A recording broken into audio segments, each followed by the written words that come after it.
அனைவருக்கும் இனிய காலை வணக்கம். நான் உங்கள் சமூக பற்றாளன் ஞானச்சித்தன். இன்றைய இளைஞர்கள் மனதில் நம்பிக்கையை விதைக்க வேண்டும்.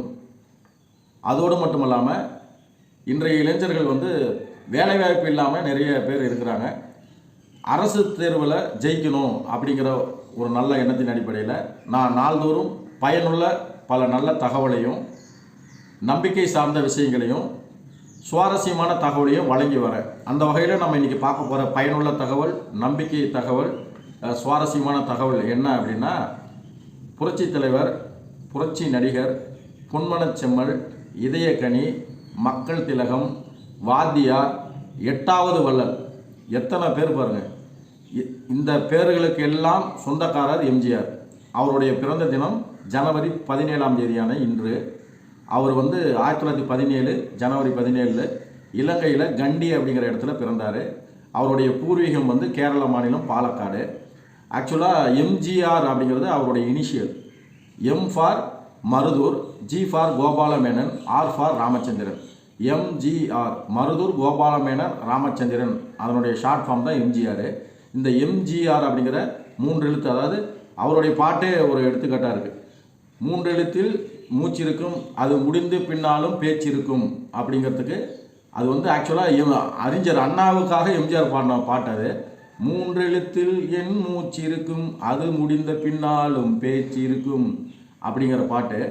இப்போ அண்ணா, அவர் எம்ஜிஆர் அண்ணாவை நினச்சி எழுதினார். ஆனால் அந்த பாட்டு அவருக்கே இந்த 3 எழுத்து எம்ஜிஆருக்கும் பொருந்தும். முடிந்த பின்னாலும் பேச்சு இருக்கும்.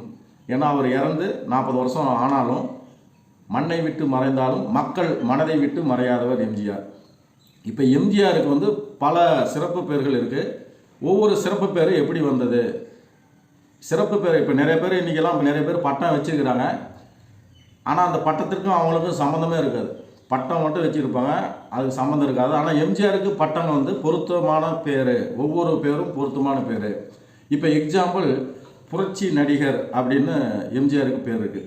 புரட்சி நடிகர், எதனால் அவர் புரட்சி நடிகர் அப்படின்னா, நிறைய படங்களில் சமூக மேன்மை சார்ந்த விஷயங்களை, அவருடைய படத்தில் பொதுவாகவே ஏழை மக்களை சமமாக நடத்தணும், ஜாதி மத பாகுபாடு இல்லாமல் மனிதனை மனிதனாக நடத்தணும் அப்படிங்கிறது தான் அவருடைய படத்தில், பாட்டில் அவருடைய அந்த கருத்தை வலியுறுத்தி வைப்பார்.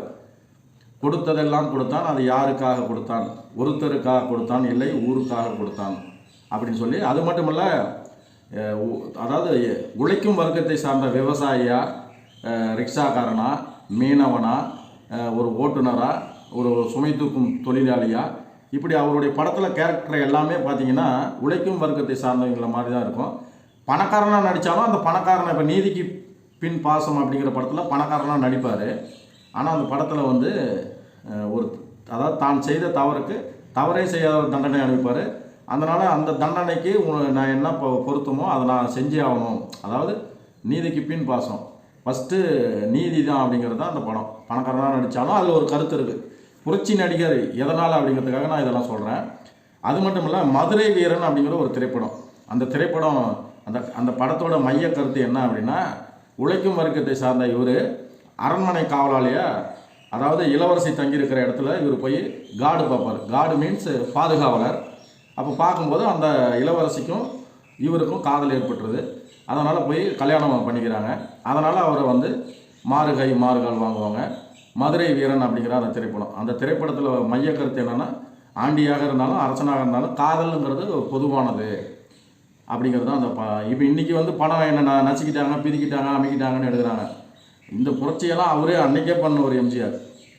அதனால் எதுக்கு சொல்கிறேன்னா, புரட்சி நடிகருங்கிறதுக்கு எடுத்துக்காட்டு. மதுரை வீரன் போன்ற படங்களில் அவர் அந்த கருத்தை வலியுறுத்திய அந்த காலகட்டத்தில். இன்றைக்கி ஓரளவுக்கு ஓரளவுக்கு ஏற்றத்தாழ்வுகள் சமமாயிட்டு வருது. ஆனால் அவர் நடித்த காலகட்டம் 1950 காலகட்டம். தீண்டாமை கொடுமைகள் அதிகமாக நிலவி இருந்த காலகட்டத்தில் அந்த மதுரை வீரனுங்கிற திரைப்படத்தில் துணிஞ்சு நடித்தார். அந்த படம் மாபெரும் வெற்றி அடைஞ்சது. அதனால் புரட்சி நடிகர் அப்படிங்கிறதுக்கு அந்த பேருக்கு பொருத்தமான எம்ஜிஆர். அடுத்தது புரட்சி தலைவர், அந்த பட்டத்துக்கு நம்ம வரலாம். எம்ஜிஆர் அவர்கள் சினிமாவிலிருந்து அரசியலுக்கு வராரு. அரசியலுக்கு 1972ஆம் ஆண்டில் கட்சியை துவங்குறாரு.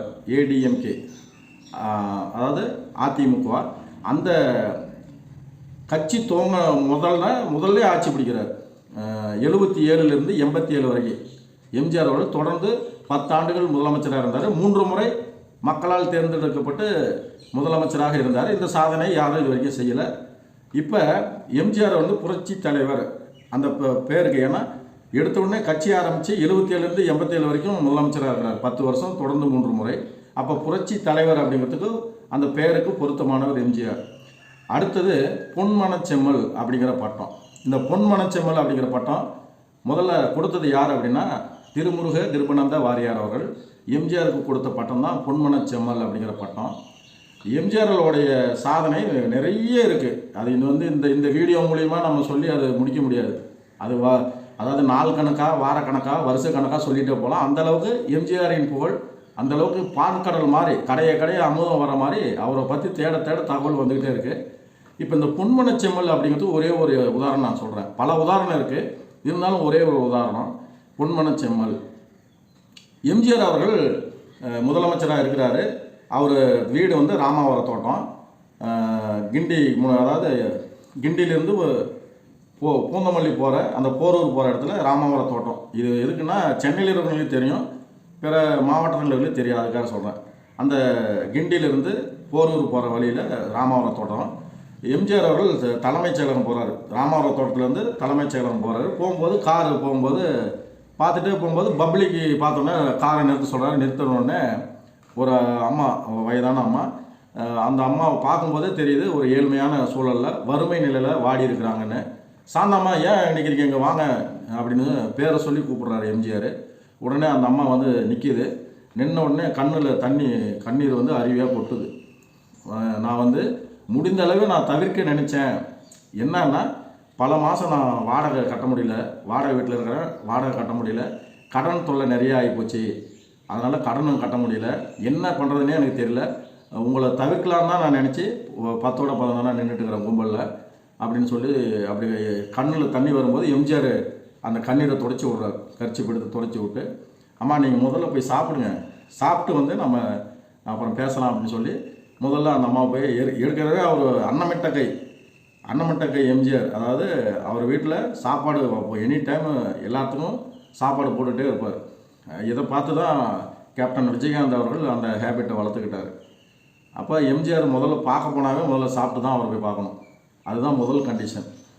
அப்போ அந்த அம்மா போய் சாப்பிட்டு வரும்போது எம்ஜிஆர் மேலேருந்து கீழே வர்றாரு. வந்துட்டு, அம்மா உங்களுக்கு இனிமேல் மாதம் 4000 உதவித்தொகை வந்துடும், அது மட்டும் இல்லாமல் உங்களுக்கு குடிசை மாற்று வாரியத்தில் ஒரு வீடு ஒதுக்கி தந்துடுறோம், அந்த குடிசை மாற்று பராமரிப்பு தொகை கூட நான் கட்டிடுறேன், இனிமேல் நீங்கள் கவலைப்படாமல் இருங்க அப்படின்னு சொல்லிட்டு ஆறுதல் சொல்லிவிட்டு ஒரு குறிப்பிட்ட தொகையை பணத்தை அவங்களுக்கு கொடுத்து அந்த கடனெல்லாம் கட்டிட்டுங்க அப்படின்னு சொல்லிட்டு இது மாதிரி இப்போ இது எல்லாத்துக்குமே ஒரு அதிர்ச்சி. என்னென்ன அப்படின்னா, இந்த அம்மா பேர் சொல்லி கூப்பிட்ற அளவுக்கு எம்ஜிஆர் எப்படி இருக்கும்போது அதனுடைய பின்னணி என்ன அப்படின்னா, சாந்தா அப்படிங்கிற அந்த அம்மா வந்து அந்த காலகட்ட நடிகைகளுக்கு வந்து சிகை அலங்காரம், அதாவது மேக்கப் பண்ணுவாங்க இல்லையா, சிகை அலங்காரம் பண்ணுற அந்த அம்மா. அந்த நினைவாற்றல் எம்ஜிஆருக்கு எந்த அளவு இருக்குது பாருங்கள். நம்ம மற்ற மனிதர்களெல்லாம் வந்து ஏறி வந்த ஏணியை எட்டி உதச்சிடுவோம், மற்றவங்களெல்லாம் வந்து திடீர் பணக்காரன் ஆயிடுவாங்க. பணக்காரன் ஆனவுடனே வந்து நல்லா பழகியிருப்பான், ஆனால் தெரியாத மாதிரி காட்டிக்குவாங்க. அப்படியே வந்தாலும் தவிர்ப்பாங்க, அவங்க கூட பழக.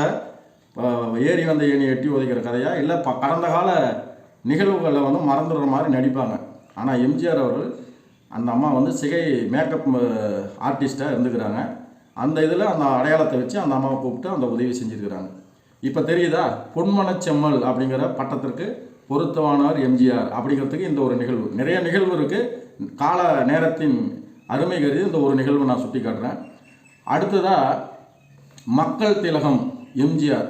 மக்கள் திலகம் அப்படின்னா அந்த மக்கள் திலகத்துக்கு ஒரு எடுத்துக்காட்டு நிறைய இருக்குது. அதே மாதிரி எம்ஜிஆர் அவர்கள் ராமாவரம் தோட்டத்துலேருந்து இதுக்கு போகிறாரு, செக்ரட்டரியேட் தலைமைச் செயலகம் போகிறாரு. போகும்போது வழியில் அவருடைய டைரியில் ஒவ்வொரு இதுலேயும் பத்திரிக்கை இருக்குது. அதாவது யாராவது அவரை வந்து இன்வைட் பண்ணால் அந்தந்த டேட்டில் அந்த பத்திரிக்கை வச்சுருப்பாங்க. அப்படி பார்க்கும்போது ஒரு பத்திரிக்கை பார்க்குறாரு. அந்த பத்திரிக்கை யாருது அப்படின்னா, எம்ஜிஆர் வீட்டில் வந்து அவர் வந்து எங்கள் பொண்ணு கல்யாணம் நடக்குது, நீங்கள் வரணும் அப்படின்னு சொல்லி பத்திரிக்கை வைக்கிறாரு. அவர் பத்திரிக்கை வரல, அவர் வந்தாலும் சரி வரலைனாலும் சரி, இந்த பத்திரிக்கை அவர் கண்ணில் பட்டாவே நான் இந்த பிறவி பயன் அடைஞ்ச மாதிரி அப்படின்னு சொல்லி அந்த பத்திரிக்கை கொடுத்துட்டு போகிறாரு, இன்வைட் பண்ணவர்.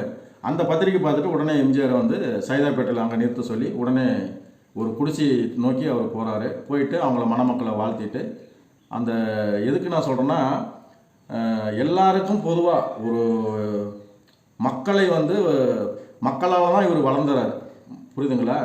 ஒரு நடிகராக இருந்து நடிகராக இருந்தார், ரசிகர்கள் உருவானாங்க, ரசிகர்கள் தான் பின்னாடி தொண்டனாக மாறினாங்க. அப்போ மக்கள் மனதை அவங்களுடைய வலி வேதனையை உணர்ந்து ஒரு ஏழ்மை நிலையிறவங்க அங்கெல்லாம் நம்ம குடிசை விட்டு போகக்கூடாதுன்னு நினைக்காம அந்த பத்திரிக்கை வச்சாங்க. அவங்களையும் நம்ம மதித்து போகணும் அப்படிங்கிறதுக்கு தான் அந்த மக்களை தேடி போய் அந்த குடிசையை தேடி போய் வீடு தேடி போய் வாழ்த்திட்டு போகிறார் எம்ஜிஆர். அப்போ மக்கள் திலகம், மக்களெல்லாம் ஏன் இன்னும் பாரு, நம்ம இதில் போனீங்கன்னா சென்னையில் நிறைய ரிக்ஷா அந்த சவுத் ஏதாவது நார்த் மெட்ராஸில் ஓடுது, அங்கே போனீங்கன்னா ரிக்ஷாவில் எம்ஜிஆர் பாட்டு படம் இருக்கும், அந்த ஆட்டோவிலலாம் ஒட்டி வச்சுருப்பாங்க இன்னுமே. அப்போ அதாவது மண்ணை விட்டு மறைந்தாலும் மக்கள் மனதை விட்டு மறையாதவர் எம்ஜிஆர் அப்படிங்கிறதுக்கு, மக்கள் திலகம் எம்ஜிஆர் அப்படிங்கிறதுக்கு இந்த நிகழ்வை நான் சுட்டி காட்டுறேன். அடுத்தது நம்ம சொன்னோம்னா இதயக்கனி. இதயக்கனி அப்படிங்கிற பேர் எப்படி வந்ததுன்னா, எம்ஜிஆர் அவர்கள் புகழ்பெற்ற நடிகராக வந்துட்டார். வந்துட்டு அறிஞர் அண்ணா அவர்கள் வந்து ஒரு தம்பியாக, அறிஞர் அண்ணா அவர்களுக்கு வலதுகரம் இடதுகரம் 2 கரமாக இருந்தவர். ஒரு பக்கம் புரட்சித் தலைவர் எம்ஜிஆர், இன்னொரு பக்கம் முத்தமிழறிஞர் டாக்டர் கலைஞர். அறிஞர் அண்ணா அப்படி அந்த முதலமைச்சர் ஆகிறதுக்கு 2 பேரும் 2 தூண் மாதிரி இருந்தீங்க. ஒரு பக்கம் எம்ஜிஆர், இன்னொரு பக்கம் முத்தமிழறிஞர் கலைஞர். இப்போ 2 பேரோடைய இதில் இவருக்கு வந்து எம்ஜிஆர் வந்து படத்தின் வாயிலாக அந்த திமுகவை வளர்த்தார். கலைஞர் அவர்கள் தன்னுடைய வசனத்தின் வாயிலாக அந்த திமுகவை வளர்த்தவர். அதனால் எம்ஜிஆர் அவர்கள் வந்து அந்த இது சொல்கிறார், இந்த பழத்தில் இந்த மரத்தில் வந்து பழம் பழுத்து தொங்குச்சு, அந்த பழமானது கீழே விழுந்து இந்த கனி எனக்கு கிடைக்காதான்னு நிறைய பேர் ஏங்கிட்டு இருந்தாங்க. அந்த கனி விழுந்தது, அந்த கனியை எடுத்து என்னுடைய இதயத்தில் நான் வச்சுக்கிட்டேன். எம்ஜிஆர் அவர்கள் இதயக்கனி, என்னுடைய இதயக்கனி அப்படின்னு பேரறிஞர் அண்ணா அவர்களால் அந்த இதயக்கனிங்கிற வார்த்தை எப்படி வந்ததுக்காக சொல்கிறேன். அந்த கனியை நான் என்னுடைய இதயத்தில் வச்சுக்கிட்டேன், அது எம்ஜிஆர் அவர்கள் இதயக்கனி அப்படின்னாரு. அப்போ இதயக்கனிங்கிறதுக்கு பொருத்தமானவர் எம்ஜிஆர். அடுத்ததாக பார்த்தோம்னா வாத்தியார் அப்படிங்கிற ஒரு பட்டம் இருக்குது. வாத்தியாருங்கிற பட்டம் எதுக்கு அப்படின்னா, ஏற்கனவே நான் சொன்ன மாதிரி நம் நாடு அப்படிங்கிற ஒரு திரைப்படத்தில், அந்த படத்தில் வாங்கையா வாத்தியார் ஐயா வரவேற்க வந்தோம் ஐயா அப்படின்ற பாட்டுலாம் இருக்குது. வாத்தியார் அப்படின்னா அந்த கருத்துக்களை, அதாவது ஒரு சமூக சீர்திருத்த கருத்துக்களை குறிப்பாக அதாவது குழந்தைகளுக்கு வந்து சொல்கிற மாதிரி, திருடாதே பாப்பா திருடாதே, வறுமை நினைத்து பயந்து விடாதே, திறமை இருக்கு மறந்து விடாதே, திருடாதே பாப்பா திருடாதே அப்படின்னு. இப்போ மகாகவி பாரதியார் அவர் சொல்ல, ஓடி விளையாடு பாப்பா நீ ஓய்ந்திருக்கலாகாது பாப்பா அப்படின்னு குழந்தைகளை பார்த்து மகாகவி பாரதியார் பாட்டு மாதிரி எம்ஜிஆர் வந்து ஒவ்வொரு படத்துலையும் அந்த பாட்டை வைக்கிறாரு குழந்தைகளை பார்த்து. சின்ன பயலே செய்தி கேளடா, நான் சொல்ல போகும் வார்த்தையை நல்லா எண்ணி பாரடா அப்படிங்கிற பாட்டு. அப்புறம் நல்ல நல்ல பிள்ளைகளை நம்பி இந்த நாடே இருக்குது தம்பி அப்படிங்கிற பாட்டு. அப்புறம் சிரித்து வாழ வேண்டும் பிறர் சிரிக்க வாழ்ந்திடாதே, உழைத்து வாழ வேண்டும் பிறர் உழைப்பில் வாழ்ந்திடாதே அப்படிங்கிற பாட்டு. அவருடைய டார்கெட்டே வந்து நாளைய சமுதாயம் இளைஞர்களை நல்வழிப்படுத்துறது தான். சமூக கருத்துக்களை ஒவ்வொரு பாட்டிலையும் அந்த படக்காட்சிலையும் வைக்கிறது தான் எம்ஜிஆருடைய ஒரு கொள்கையாகவே இருந்திருக்கிறார். அவருடைய பாட்டு பெரும்பாலும் சமூக மேன்மை சார்ந்து சமூக சீர்திருத்தம் சார்ந்து தான் இருக்கும். காற்றும் நீரும் வானும் நெருப்பும் பொதுவில் கிடக்குது, மனிதன் காலில் பட்ட பூமி மட்டும் பிரிந்து கிடக்குது, பிரித்து வைத்து பார்ப்பதெல்லாம் மனிதர் இதயமே, பிரிவியின்றி ஒருமையாக வந்தால் அமைதி நிலவுமே அப்படிங்கிற பாட்டு. இப்படி ஒரு எடுத்துக்காட்டுக்காக சொல்கிறேன். அப்போ வாத்தியார் அப்படிங்கிறதுக்கு பொருத்தமானவர். நாளைய சமுதாயத்தை நல்வழிப்படுத்த தன்னுடைய படத்தில் பாட்டில் அவர் அந்த கருத்தை வலியுறுத்தி வச்சதுனால வாத்தியார் அப்படிங்கிற பட்டத்துக்கு சொந்தக்காரர். அடுத்தது 8வது வள்ளல். 8வது வள்ளல்னால் நிறைய சொல்லிகிட்டே போகலாம். அவருடைய வள்ளல் தன்மை, அதாவது கொடுத்து கொடுத்து சிவந்த கரங்களை கொண்டவர். அதனால தான் அவர் வாழ்ந்த மாவட்டம் செங்கை மாவட்டம் அப்படின்னு எம்ஜிஆர் அவர்களை பற்றி முத்தமிழறிஞர் டாக்டர் கலைஞர் சொன்ன வார்த்தை இது. அவர் வந்து அவருடைய கரம் வந்து கொடுத்து கொடுத்து சிவந்த கரம். அதனால தான் அவர் வாழ்கின்ற அந்த மாவட்டம் செங்கை மாவட்டம் அப்படின்னாரு. செங்கல்பட்டு மாவட்டம், ராமாவரம் வந்து அன்றைக்கி செங்கல்பட்டு மாவட்டம், செங்கை மாவட்டம்னாரு. அது மட்டும் இல்லாமல் இந்த ஒரு எங்கள் தங்கங்கிற பாட்டு அப்போ அந்த அந்த படத்தில் பாட்டு வைக்கும்போது பாட்டு எழுதுகிறார் வாலி. பாட்டு எழுதும்போது நான் அளவோடு ரசிப்பவன் அப்படிங்கிற வரி எழுதுகிறாரு. அடுத்த வரி என்ன எழுதுன்னு தெரியல. அப்போ முத்தமிழறிஞர் டாக்டர் கலைஞர் வராரு. வந்துட்டு என்ன வாலி எழுதிட்டுருக்கேன், பாட்டு எழுதிட்டு இருக்கிறேன், என்ன வரி எழுதுன சொல்லுங்கும்போது நான் அளவோடு ரசிப்பவன் அப்படின்னு பாட்டு எழுதுகிறாரு. அடுத்த வரி என்ன போடுறதுன்னு தெரியல, அதான் யோசிச்சுட்டு இருக்கிறேன் அப்படின்னு சொன்னார் கவிஞர் வாலி. அப்போ கலைஞர் அவர்கள் சொல்கிறாரு, எதையும் அளவின்றி கொடுப்பவன் எழுதுங்க அப்படின்னாரு.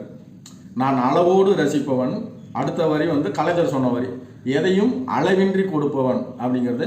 இப்போ 8வது வள்ளல் அப்படிங்கிறதுக்காக இந்த எடுத்துக்காட்டு. இப்போ வெறும் சினிமா பாட்டுக்காக இல்லை, நிறைய கொடுத்து இப்போ என்எஸ்கே அவர்கள், அது மட்டும் இல்லை கக்கன் அவர்கள், இப்போ என்எஸ் கலைவாணர் அவர்கள் அவருடைய வீடு ஏலத்துக்கு போகும்போது அதை ஏலத்திலிருந்து மீட்டெடுத்து அவங்களுடைய சந்ததிகளை எம்ஜிஆர் அவர்கள் அவங்களுக்கு அரசு வேலை கொடுத்து அவங்களுக்கு வந்து ஒரு நல்ல பொசிஷனுக்கு வரத்துக்கு எம்ஜிஆர் உதவுறார்.